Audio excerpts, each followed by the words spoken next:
Hello, good morning, dear all. My name is Barbara, and this video is being made for my presentation, my oral session at the University of Limerick, Ireland, to be hosted next um, July, next month, from the 13th to the 16th. And I'm recording it so I can keep on track on what I'm going to talk about.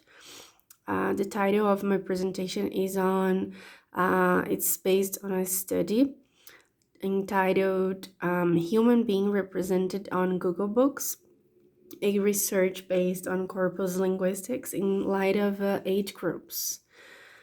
I want to thank so much Professor Tony Berber Sardinha and GLK Study Group in São Paulo for their continuous collaboration.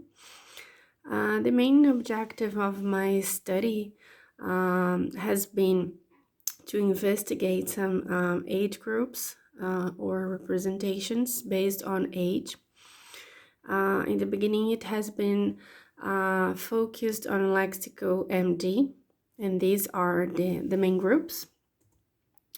The historical experience on this investigation has started when I had some difficulties in dealing with professionals who wanted to learn English as a second language, and particularly people in their adolescence age group. So this is how it all started.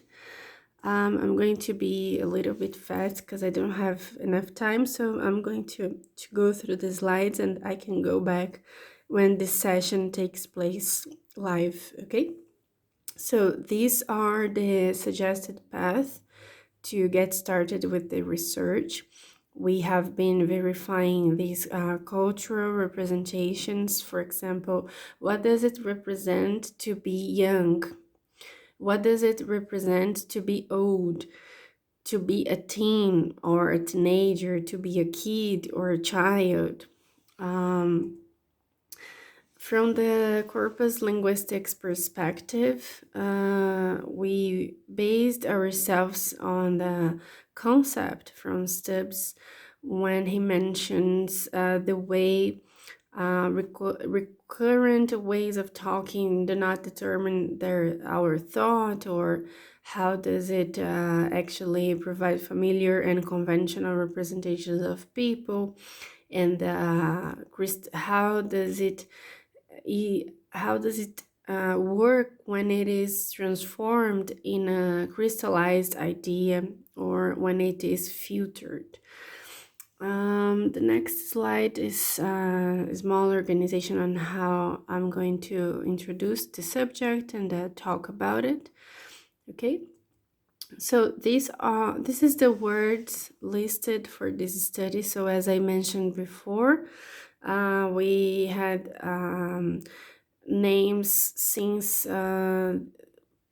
baby or when they are born, then when they become a kid, a child, and also in the plural form: boy, boys; guy, guys; youth, young, youngster or youngsters; teen, teenager; adolescent; adulthood, adult; fellow; senior, senility; elder, aged, and so far.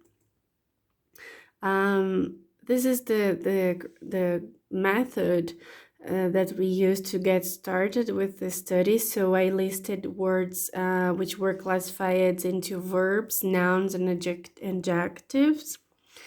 The total counts were listed from Google Books and they were normed. An analysis of variance has been applied, and lexical dimensions in this case were interpreted.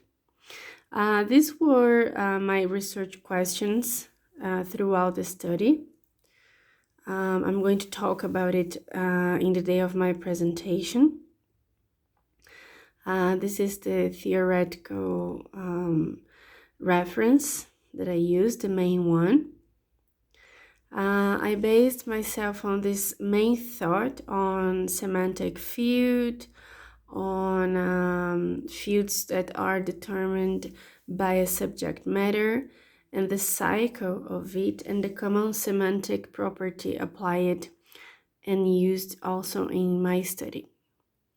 This next slide shows a sample of the data collection, okay, how it was organized in the beginning and the total counts. I will also be talking about in my face-to-face, online live presentation about the factor relevances, the strongest word for each factor, and how cluster analysis was applied. This next slide talks about the initial factor results that I found on the script plot and the variance that can be explained through these findings. Here are some more samples where you can see the eigenvalue, factor proportion, and variance explained.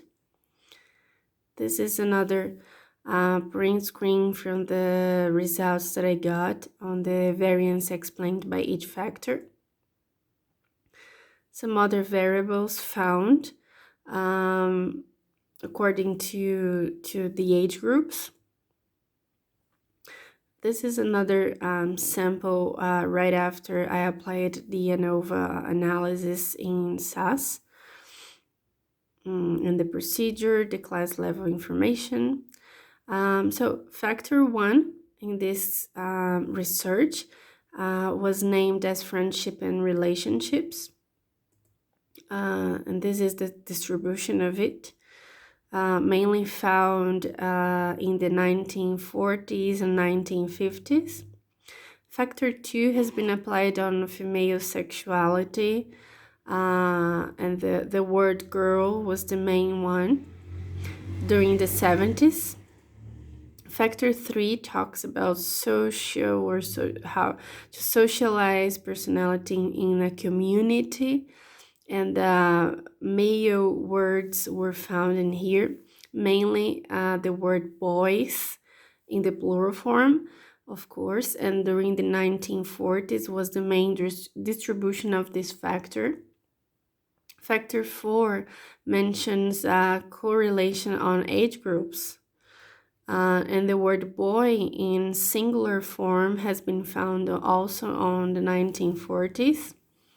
Factor 5, the age group called adult, was the main one in the singular form on 1930 to 1940s. This was the main decade. Factor 6 was fellows in the plural form during the 1960s and 1970s. Factor 7, youth, in the 1980s. And further words were after words listed on the scripts that were developed, and the study conclusion goes far. And after that, I have concluded many different cultural representations and conclusions on it that I will be talking about during my presentation. And when I finished the study, actually, I applied sentiment analysis method by Hamilton, and we had some findings on how age groups from a historical point of view have changed and increased in some sort of an elastic category, and some gender identification classification has been found going beyond the binary classification non so far. So this is my contact, my direct email address, and my mobile phone. And on the day of my presentation, shown in the schedule, I will be talking more about it. Okay, thank you so much and have a very nice day. Bye bye.